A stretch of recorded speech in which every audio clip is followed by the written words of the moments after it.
प्रणाम। आप आप कुर्सी पे विराजेंगे। कुर्सी कुर्सी आप जी, आप मोहन भागवत जी हैं, राष्ट्रीय स्वयंसेवक के अभी संघ प्रमुख हैं महाराज जी। इधर इधर लगा। एक आसन भी इस पे बिछा दे। एक आसन आप विराज।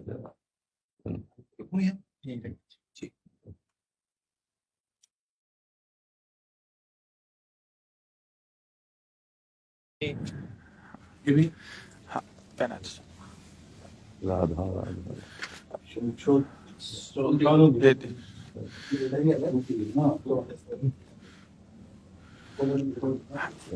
दे।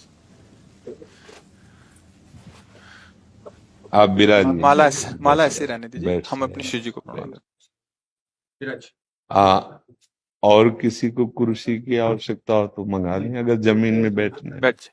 मेरा ही क्यों घुटने का जगह है जी महाराज जी, बस दर्शन करने थे। आपकी बात वीडियो पर सुनी तो लगा इस बार देख लेना चाहिए। चाह मिटी चिंता गई मनुआ बेपरवाह, ऐसे लोग कम देखने को मिलते। देखो, अपने लोगों का जन्म जो भगवान ने दिया है ना, ये सिर्फ सेवा के लिए दिया है। व्यवहारिकी सेवा और आध्यात्मिक सेवा, ये दोनों सेवाएं अति अनिवार्य है। केवल व्यवहारिकी सेवा ही होती रहे, हम अपने भारतवासियों को अगर हम परम सुखी करना चाहते हैं तो केवल वस्तु और व्यवस्था से नहीं कर सकते, उनका बौद्धिक स्तर सुधरना चाहिए। आज हमारे समाज का बौद्धिक स्तर गिरता चला जा रहा है, बहुत चिंता का विषय है। हम सुविधाएं दे देंगे, हम विविध प्रकार की भोग सामग्रियां दे देंगे, लेकिन उनके हृदय की जो मलिनता है, जो हिंसात्मक वृत्ति है, जो अपवित्र बुद्धि है, ये जब तक ठीक नहीं होगी तब तक हमारा देश धार्मिक देश है, हमारे यहां धर्म की प्रधानता है। तो इसी बात को बार बार हम सबसे निवेदन करते हैं कि ये जो हमारी नई पीढ़ी है, इसी से हमारे राष्ट्र की रक्षा करने वाले प्रकट होते हैं। जो विद्यार्थी जन है, उन्हीं में कोई एमएलए बनता है, उन्हीं में कोई सांसद बनता है, उन्हीं में कोई मुख्यमंत्री बनता है, उन्हीं में कोई राष्ट्रपति या प्रधानमंत्री उन्हीं में अपने लोग भी सब थे। अब हमारी शिक्षा केवल आधुनिकता का स्वरूप लेती जाए और व्यभिचार प्रवृत्ति, व्यसन प्रवृत्ति, हिंसा प्रवृत्ति, ये नई पीढ़ी में देखकर बहुत असंतोष हृदय में होता है। इसीलिए कितनी भी शरीर में पीड़ा हो, हम प्रयास करते हैं जितने से जितने सामने हमारे भगवत स्वरूप जन आते हैं, पहले बुद्धि शुद्ध होनी चाहिए। मय्ये वो मन आदत्स्व मई बुद्धिम निवेश है, तो निवशिष्यति मय्ये वो अत ऊर्ध्वम न संशया, तू मेरे में ही निवास करेगा, अर्थात भगवदानंद में। अविनाशी जीव कभी भोग विलास में तृप्त हो ही नहीं सकता। हम अगर अपने राष्ट्र की विशेष सेवा, तो हमारे धर्म का परिचय, जैसा आप जन करते हैं, धर्म का हमारा क्या स्वरूप है, हमारे जीवन का लक्ष्य क्या है। हमें जितना राम जी प्रिय हैं, कृष्ण जी प्रिय हैं, उतने भारत देश हमारे लिए प्रिय है। जैसे राम भक्त कृष्ण भक्त, वैसे हमारे भारत देश का हर जन जन हमारा आदरणीय और पूजनीय। पर अब जो मानसिकताएं बन रही हैं, वो हमारे धर्म और हमारे देश के लिए लाभदायक नहीं होंगी। व्यसन का इतना बढ़ता स्वरूप, व्यभिचार का इतना बढ़ता स्वरूप, हिंसा का इतना बढ़ता स्वरूप, ये बहुत ही विपत्तिजनक है। अगर ये बढ़ता रहा तो हम विविध प्रकार की सुख सुविधाएं देने पर भी अपने देशवासियों को सुखी नहीं कर पाएंगे, क्योंकि सुख का स्वरूप विचार से होता है। सुख और दुख की स्थिति सत्य नहीं है, आगमा पाइनो अनित्यास, लेकिन हमारा विचार, और विचार हमारा गंदा हो रहा है। बस हमारा उद्देश्य यही है कि हमारे देशवासियों का विचार शुद्ध होना चाहिए। अगर विचार शुद्ध है तो राष्ट्र प्रियता, जन सेवा, समाज सेवा, ये सब स्वाभाविक होने लगेगा। और विचार अशुद्ध है तो सुविधाएं बहुत हैं, उनका दुरुपयोग हो रहा है।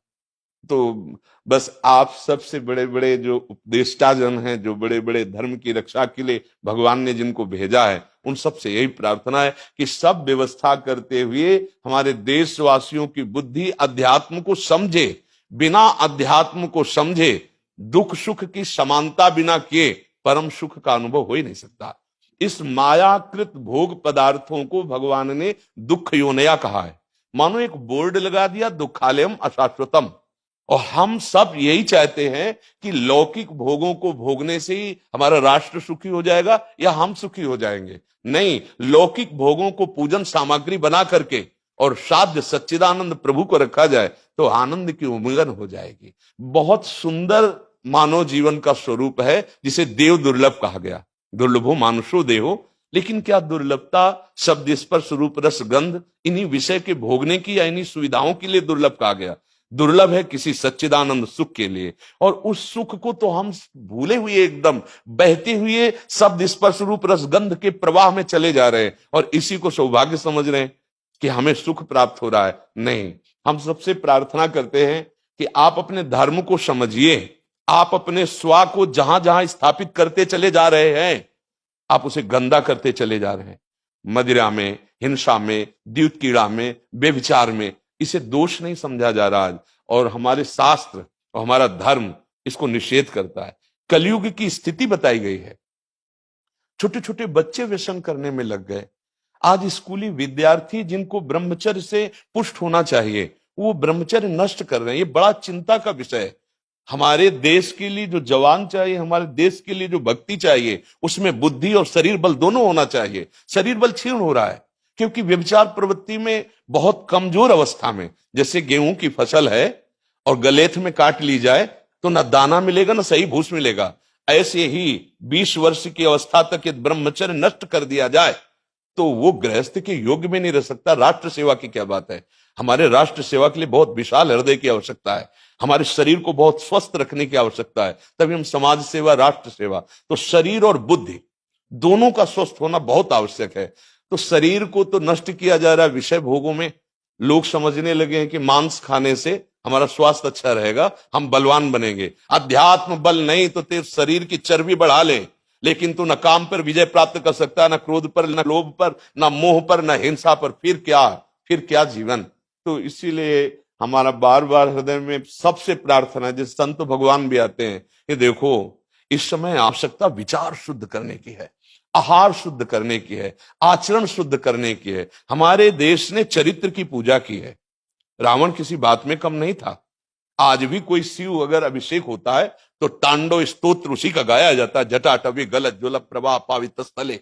ऐसा विद्वान और ऐसा बलवान जो 20 बार जैसे झूला आराध्य देव को झुलाया जाए, ऐसे महादेव सहित पार्वती को बाजुओं पे झुलाया, वो महाबली चरित्रहीन हो गया तो अपने देशवासियों ने राक्षस कह दिया उसको।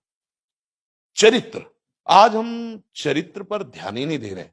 चरित्र बेचना मतलब कोई समझ में नहीं आ रहा। छोटे छोटे बच्चे चरित्रहीन हो रहे हैं। हमारा राष्ट्र संकट में पड़ जाएगा अगर हमारे बच्चे व्यवस्थित नहीं हुए, उनकी बुद्धि शुद्ध नहीं हुई, उनका स्वास्थ्य ठीक नहीं रहा। कौन आगे चल करके है? यही पीढ़ी तो है ना। इन्हीं में से तो निकलते हैं हमारे राष्ट्र भक्त, भगवत भक्त, देश सेवी। तो सबसे यही प्रार्थना है कि हमारे नई पीढ़ी को सुधारा जाए, उनकी मानसिकता, उनका बौद्धिक स्तर सुधरे, क्योंकि भगवान ने हमें सेवा के लिए भेजा है सबको।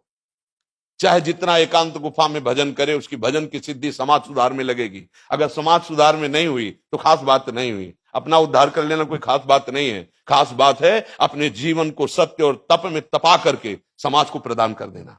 हाँ, विविध प्रकार से हमारे समाज को सुख पहुंचे, इसी में भगवान विराजमान है।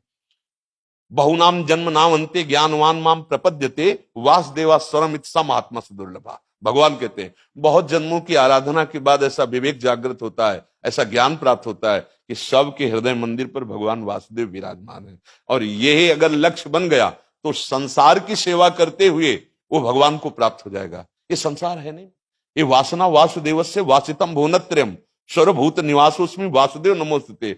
वो वासुदेव ही अपनी वासना, इच्छा, एको हम बहुत श्यामा विस्तार कर लिया है। यही जनाना है कि तुम साधारण देह नहीं हो प्यारे, तुम अविनाशी के बच्चा हो, जो चाहो कर सकते हो। पर तुम्हारी चाह गलत दिशा को चली गई। व्यसन छोड़ो, बेविचार छोड़ो, तो हमारी राष्ट्र सेवा में लगो, समाज सेवा में। बूढ़े बूढ़े माता पिता को जवान बच्चे निकाल दे रहे हैं। क्या ज्ञान है? जिस समय हम किसी ज्ञान के योग्य नहीं थे कि अपनी रक्षा नहीं कर, उन्होंने हमारा मल धोया। आज हमें अवस्था उनकी सेवा की। हमारा समाज किस तरह से गिरता जा रहा है। जब बूढ़े जन मिलते हैं ना कि हमें घर से निकाल दिया, हमारे बेटे सेवा नहीं करते, तो लगता है हमारे शास्त्र तक पहुंचना तो बड़ी कठिन बात है। ये मनुष्य की मनुष्यता को भी छोड़ते चले जा रहे हैं, नहीं चले जा रहे। अब जैसे और लोग बहुत से वचन ऐसे, हम आपको ये दे देंगे, हम आपको ये दे देंगे, उसे होगा क्या? जो आप देना चाहते हो बहुतों के पास है। इनकी बुद्धि सुधारो, इनको धर्म का ज्ञान करवाओ, इनको राष्ट्र प्रियता सिखाओ कि राष्ट्र के लिए कैसे प्राण समर्पित किए जाते हैं। हाँ, अगर ये नहीं हुआ तो सुख सुविधाओं में फिर भोगवृत्ति बढ़ती चली जाएगी और लाभ नहीं मिल पाएगा। परसों नोएडा में मुझे भाषण करना था भारत के विकास पर जी, स्व के आधार पर भारत का, बिल्कुल यही बात मैंने रखी जी। आप लोगों से सुनते वही बोलते जी, और वही करते जी। राष्ट्रीय और व्यक्तिगत चरित्र का जी। बस चिंता ये होती कि हम लोग करते चले जा रहे हैं, आप लोग भी करते चले जा रहे हैं, इतनी बातें बढ़ भी रही जी। तो प्रयास तो हम करेंगे, निराश तो हम कभी होंगे नहीं, क्योंकि जीना इसी के लिए है, मरना है तो इसी के साथ मरना है। परंतु क्या होगा ऐसी चिंता मन में आती है, इनके भी मन में आती है, उनके भी, सबके मन में रहती है। इसका उत्तर सीधा ये है कि क्या हम श्री कृष्ण पर भरोसा नहीं करते? क्या बात है, बस हमें जो एकदम सही, हमें जो खास बात पकड़नी है, क्या हम सच्चिदानंद त्रिकालज्ञ सर्वज्ञ जगत गुरु भगवान श्री कृष्ण के भरोसे में भी कमी है क्या? अगर भरोसा दृढ़ है तो वही होगा जिसे कहा जाता है परम मंगल में, परम मंगल होगा, कदम पीछे नहीं। हम अध्यात्म बल को जानते हैं, हम अपने स्वरूप को जानते हैं, इसलिए हमको ये नहीं डरना कि होगा क्या। 3 प्रकार की लीलाएं भगवान की हो रही, एक सृजन और एक पालन और एक संहार। जिस समय जैसा आदेश होगा हम उनके दास हैं, वैसा ही करेंगे। क्या होगा? अब वही होगा जो मंगल रचा होगा श्री कृष्ण। अब संशय तो करना नहीं है, हाँ बिल्कुल संशय नहीं करना। जैसे आप अपने लोगों को तैयार किया श्री कृष्ण ने, ऐसे ही आपके इन्हीं में से एक तैयार हो जाएगा जो बहुत जोर का संभालेगा। आपको चिंता नहीं करना आगे क्या होना है। हाँ, मूकम करोति वाचालम पंगुम लंघयते गिरिम यत् कृपा तमहम वंदे परमानंद माधवम। हमारे साथ श्री कृष्ण हैं, अब वही होगा जो परम मंगल होगा। बस निराशा, हताश, उदास ये हमारे जीवन में नहीं अधिकार रखते। किसी भी परिस्थिति में बिल्कुल किसी भी तरह का कोई शोक नहीं, किसी भी तरह का कोई भय नहीं। अविनाशी हूं, हाँ जो हमें सेवा मिली दहाड़ता रहूंगा जब तक शरीर में श्वास है, और जब शरीर छूटेगा तो जो मेरा स्वरूप है उसी को प्राप्त होगा, मुझे कोई भय नहीं। और कि हमारा तिरंगा, हमारा राष्ट्र, हमारा भगवान है। आप तप के द्वारा, भजन के द्वारा लाखों की बुद्धि को शुद्ध कर सकते हो। मम भक्ति युक्तो भुवनम पुनातु सतरति सतरति सा लोकान तारयति। एक भजनानंदी लाखों का उद्धार कर सकता है। तुम भजन करो, अपनी इंद्रियों पर विजय प्राप्त करो, कोई चूक मत होने दो और राष्ट्र की सेवा करो। हाँ, ये राष्ट्र सेवा के लिए प्राण समर्पित, ये राष्ट्र सेवी हैं। पर ये जितेंद्रीय होकर, व्यभिचारी होकर नहीं, ये भोगी होकर नहीं, योगी होकर के अब संकल्प बना, सर्वे भवन्तु सुखिना सर्वे संतु निरामया सर्वे भद्राणि पश्यन्तु मां कश्चित् दुख भाग भवेत्। आचरण से, संकल्प से और वाणी से, तीनों से हमें राष्ट्र सेवा करनी, समाज सेवा करनी। और हम निरंतर यही चाहेंगे कि आप जैसे सतमार्ग में प्रेरित करने वाले स्वस्थ रहें, भगवान सदैव रक्षा करे और आप आगे बढ़ते रहे। हमारे देशवासियों की हाँ बौद्धिक स्तर का सुधार और व्यवहारिक स्तर का सुधार दोनों का होता रहे।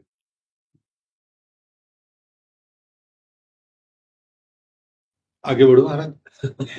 अब जैसे सुनो, आप श्री जी का चुनरी प्रसाद लाओ और माला प्रसाद लाओ, प्यारी जी का प्रसादी वस्त्र आप इसे धारण करें जी। ये श्री लाडली जी महाराज का है जी, ये एक माला पहनाए। बहुत आनंद हुआ, बहुत उत्साह मिला, बल मिला, दृष्टि भी जो है वो और साफ हो गई।